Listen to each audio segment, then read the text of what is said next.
sebuah film Filipina yang berjudul Kahili yang dirilis pada tahun 2023. Untuk nextnya kayaknya gue bakal bahas film ke barat-baratan.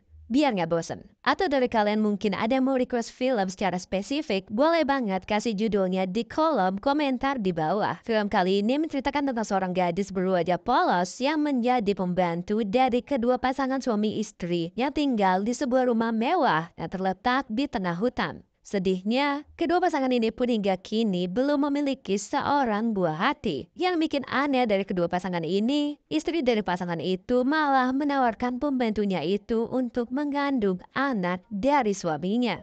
Waduh, gimana tuh maksudnya? Berarti suaminya harus sama pembantunya? Oke, daripada bingung sama ceritanya, langsung aja. Tanpa babi-bu basa-basi, film ini berfokus pada seorang gadis berwajah lugu bernama Martha yang sedang mendatangi sebuah rumah mewah yang terletak di pinggir laut di tengah hutan. Rupanya hari itu adalah hari pertamanya untuk bekerja sebagai asisten rumah tangga. Di sana ia akan bekerja pada seorang wanita bernama Isabel dan suaminya yang bernama Ruth. Namun saat itu Ruth sedang berada di luar kota dan di sini hanya ada Isabel yang menyambut Martha. Di awal kedatangan Martha, Isabel menyambutnya dengan sangat baik dan terlihat jika Isabel ini adalah orang yang sangat friendly, ramah gitu. Dalika, pasok ka. Sige ko. Bahkan seminggu pertama di rumah itu, di sini Isabella yang malah melayani Martha layaknya seperti tamu. Ya mohon maaf, padahal di sini Martha lah yang harusnya melayani Isabel. Setelah seminggu kemudian, Isabel menjelaskan apa saja yang harus dikerjakan Martha selama di rumah tersebut. Mulai dari membersihkan rumah, memasak, dan mengerjakan pekerjaan rumah lainnya. Keesokan harinya, Isabel mengajak Martha untuk mengunjungi ternak babi yang ia miliki di rumah itu. Isabel pun mulai mengajarinya tata cara untuk merawat babi yang baik dan benar. Namun terlihat rupanya Martha merasa kurang nyaman untuk melakukan hal tersebut. Hingga akhirnya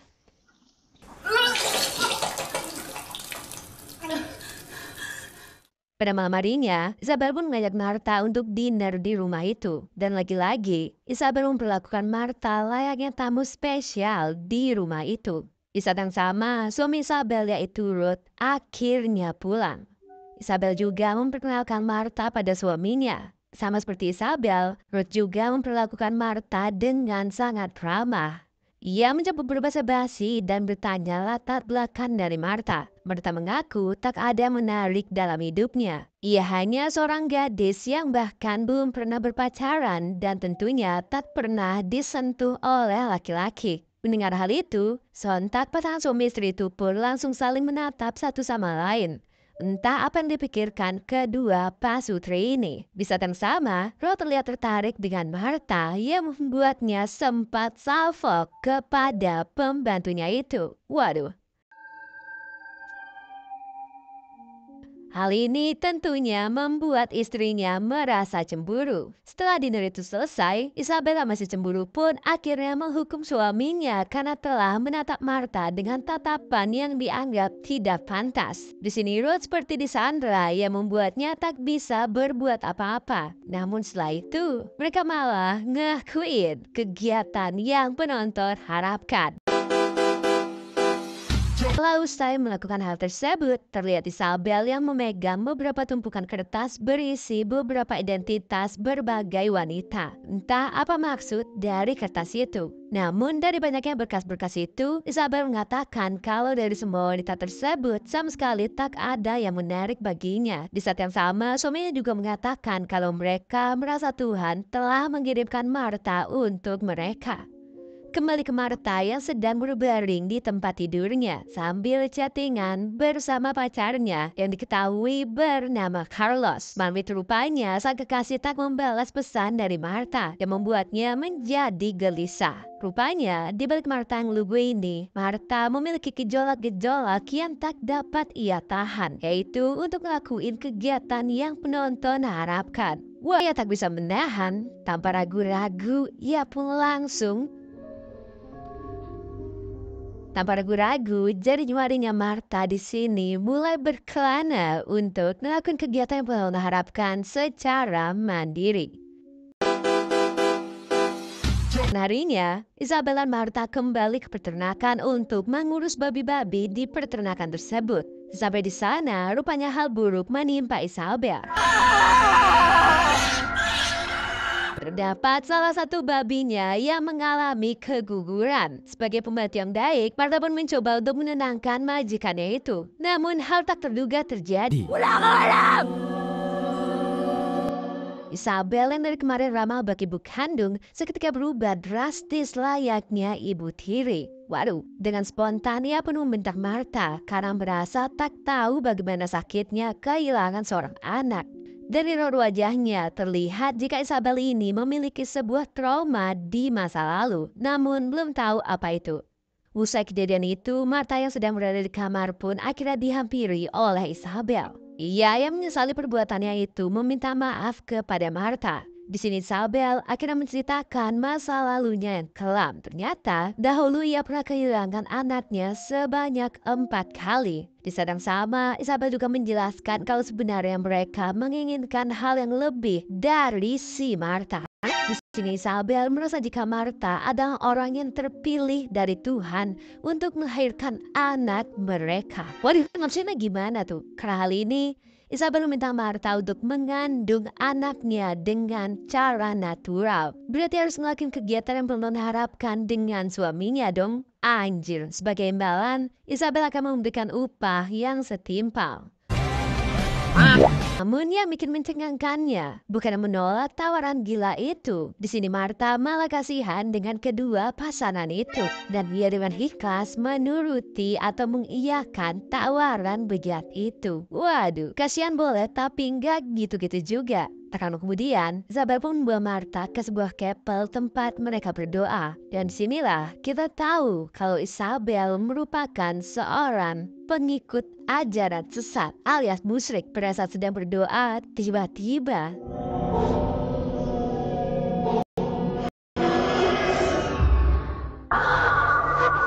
scene berpindah, memperlihatkan Martha yang telah terbangun dari kamarnya. Di sini Isabel memberi sejumlah uang yang membuat Martha ragu untuk mengambil atau menolak keputusan tersebut. Karena kebingungan, akhirnya Martha pun pergi ke bar untuk menemui pacarnya. Namun sayang saat itu pacarnya sedang tak berada di sana. Ia pun bertemu dengan seorang pria lain. Kemudian ia pun nasa inyo ba si Carlos?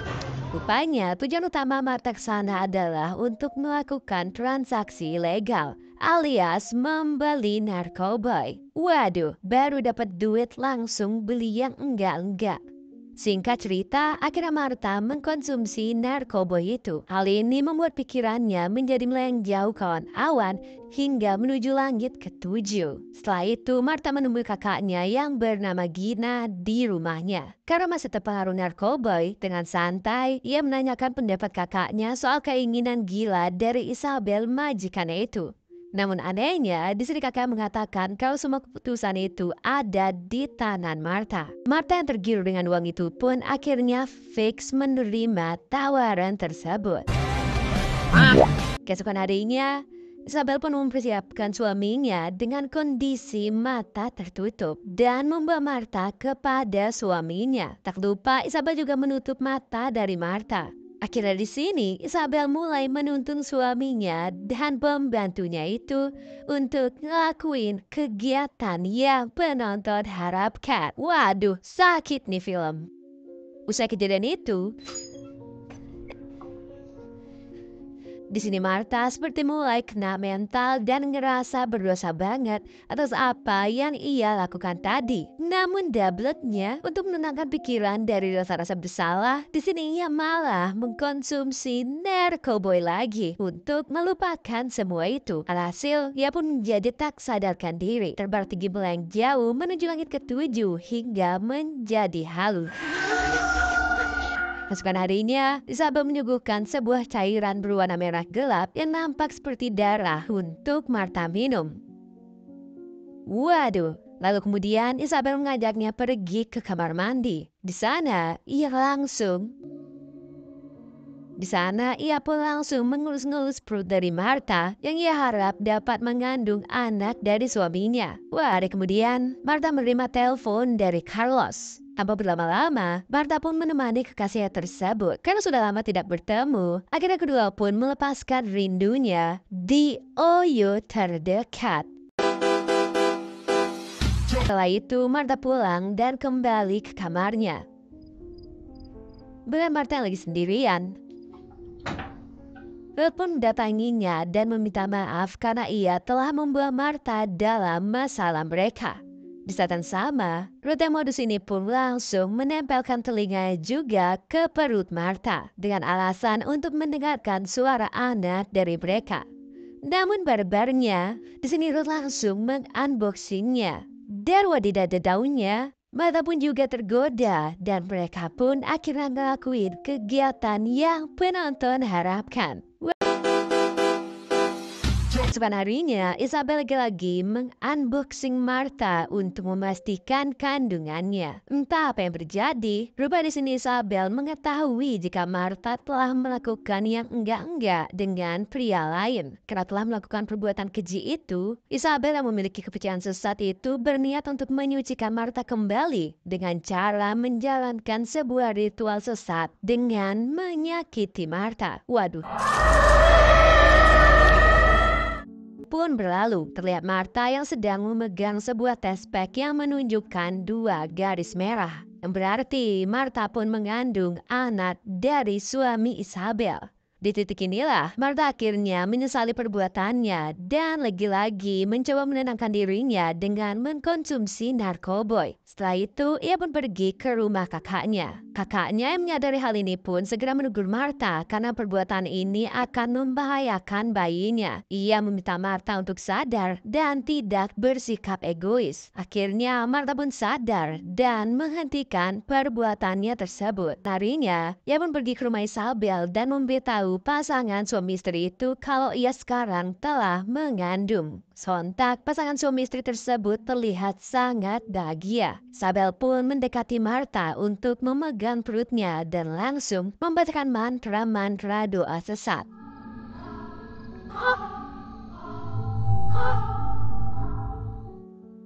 Keesokan harinya, Isabel dan suaminya mengadakan sebuah syukuran atas kebahagiaan kandungan dari Martha. Ia pun mengundang rekan-rekan mereka. Ternyata rekan-rekan yang mereka undang itu adalah para pengikut aliran sesat yang mereka anut itu. Kemudian para sekte ini juga menyambut Martha dengan baik dan langsung memperlakukannya layaknya seorang ratu. Kok nyanyi? Martha pun diberikan sebuah mahkota dan digotong dengan kursi bagaikan ratu.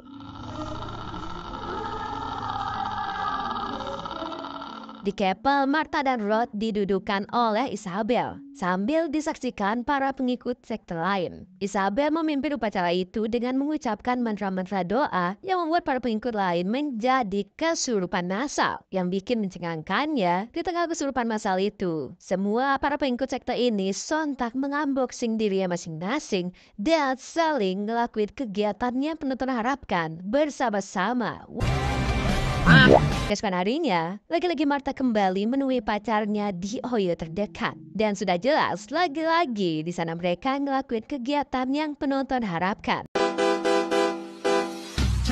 Setelah itu, Martha pun curhat kalau ia sering menemui kakaknya dan berbicara dengannya. Namun anehnya, pacar tersebut malah bilang kalau apa yang mereka lakuin hanyalah kecelakaan. Maksudnya apa ya? Namun Martha tetap kokoh dan membela kakaknya. Mendengar hal ini, pacar pun marah dan mengatakan bahwa Martha telah kehilangan kewarasan. Kemudian ia pun meninggalkan gadis tersebut. Kemudian Martha pun menjalani hari-hari mengandungnya. Tak lupa Isabel juga masih sering memberikannya sebuah cairan merah untuk ia minum. Karena hal itu, Martha pun nampak sangat depresi menjalankan hari-harinya. Untuk menenangkan dirinya, lagi-lagi dan lagi, ia pun malah mengkonsumsi narkoboy. Waduh, Seiring berjalannya waktu, kandungan Martha pun semakin membesar. Namun di saat yang sama, Isabel dan suaminya ternyata tak memperlakukannya dengan baik, bahkan memperlakukannya layaknya hewan. Di saat itu, Martha pun sadar kalau apa yang ia lakukan selama ini itu salah. Ia juga mulai merasa khawatir dengan keadaan bayinya. Ia tak ingin bayinya hidup dengan orang-orang seperti mereka. Martha mencoba meminta pertolongan kepada kakaknya, namun sayang di sini kakak nggak mau ngebantuin dia. Gusto ko po siyang makita. Keesokan harinya, Martha pun terbangun dan kehilangan ponselnya. Ia mencoba mencari di semua tempat, namun sayang, ia tak menemukan benda tersebut. Ia mencoba untuk menanyakan itu kepada Isabel. Namun Isabel menjawab kalau dia tak tahu menahu tentang keberadaan ponselnya. Di sini Isabel juga bilang kalau sebaiknya Martha tak ambil pusing untuk hal-hal sepele seperti itu dan fokus untuk menjaga kesehatannya dan kandungannya. Keesokan paginya, Martha pun memergoki Isabel di kandang babi yang sedang menyembelih seekor babi dengan cara yang sangat brutal. Isabel yang menyadari keberadaan Martha pun langsung ia pun menyerang Martha. Dengan berlumuran darah, Martha pun mencoba melarikan diri dari tempat mengerikan itu. Dan tiba-tiba ya, ternyata itu semua hanyalah mimpi buruk dari Martha. Namun karena mimpi itu, Martha menjadi parnoan. Ia akhirnya memutuskan untuk melarikan diri sebelum mimpinya menjadi kenyataan. Ia mengemasi semua barangnya dan keluar secara sembunyi-sembunyi. Namun sesampai di pagar, ternyata pagarnya telah dikunci oleh Isabel dan suaminya. Martha putus asa pun mencoba meminta pertolongan. Dan anehnya tiba-tiba kakek muncul di depan untuk menyadarkan apa yang sebenarnya terjadi. Ternyata selama ini, wanita yang mengaku Martha itu bernama asli Gina. Sementara Martha yang asli adalah kakaknya sendiri. Waduh, gimana tuh maksudnya? Jadi begini, dulunya Gina ini adalah seorang pecandu narkoboy bersama pacarnya si Oscar. Dari tampilannya aja kelihatan banget kalau sosok Gina yang asli adalah seorang wanita berandalan. Nah, karena kecintaannya dengan barang-barang haram, seperti pepatah mengatakan, sebagai pandai tupai melompat pasti capek juga. Loh, Gina dan pacarnya ini menjadi TO atau target operasi dari Badan Narkotika Cabang Filipina setempat. Alhasil, kedua pasangan ini memutuskan untuk bersembunyi di rumah kakaknya Gina yang bernama Martha ini. Gitu loh. Sejak awal, kakaknya yang bernama Martha itu pun tak menyukai Carlos karena Carlos membawa pengaruh buruk untuk adiknya. Ano nga, payat-payat mo na. Diba? Ha? Napatapon yung buhay. Carlos yang tak terima dengan hal tersebut mencoba melawan. Carlos, tumigil Mali ka na na! tao. Iiyo.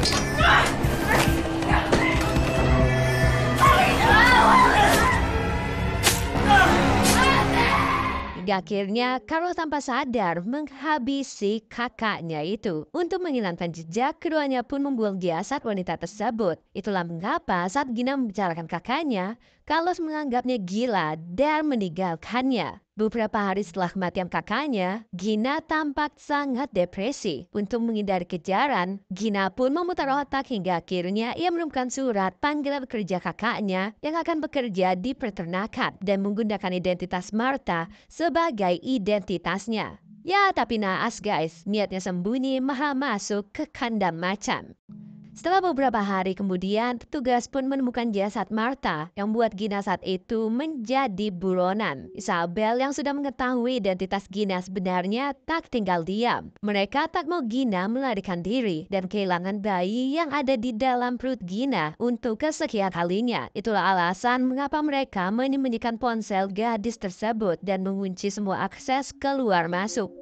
Gina yang sudah tak tahu harus berbuat apa lagi dengan terpaksa menemui Isabel dan suaminya. Ia meminta Isabel untuk melepaskannya dan nantinya dia akan mengganti kerugian. Tentu saja Isabel dan suaminya sama sekali tak membiarkan Gina pergi begitu aja. Mereka bahkan membawa Gina untuk melakukan sebuah ritual menjelang persalinan. Pada saat itulah Gina mencoba untuk melarikan diri.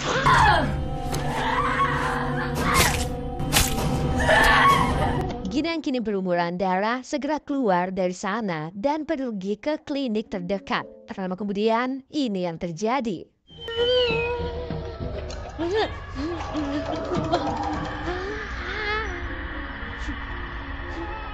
Dan film pun berakhir. Itulah cerita film yang berjudul Kahili.